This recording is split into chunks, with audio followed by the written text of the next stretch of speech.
İndi burada nəyi təhlil etmiş olacağıq? Ən əsası. Baxın, bizə sual verilsə ki, əgər Roma harda yerləşirdi? Ümumiyyətlə, Romanı harda qeyd etmiş oluruq? Balkanların qərbində Apyanya. Aha. İndi xəritə üzərində qeyd etsək, 25-i görürsünüzmü? Baxın, 25 hara sayıldı? Roma. Yəni, ərazi baxımından İtaliyadır. Amma Roma hardadır? İtaliyadadır.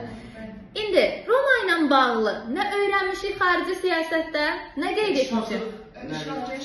Geniş işğalçılıq siyasəti. Kimlərlə müharibə aparıb? Karfagen. İndi bizə dəqiqə. Karfagen burada harda yerləşmiş oldu? Nəyin yanında yerləşmiş oldu? Siciliyanın yanında yerləşdi. Bəs yaxşı, biz deyirik İtaliyanı çəkmə kimi düşünün. Siciliya indi çəkmənin hansı hissəsindədir? Burnundadır. Ay sağ ol. Deməli, Siciliya çəkmənin burnundadır. Siciliyanın yanına nə sayılmış oldu? Karfagen. Əla. Sonra Romanın başqa xarici siyasətində nə deyirik? Albaniya ilə bəli döyüş olub, qeyd edirik. Ay sağ ol.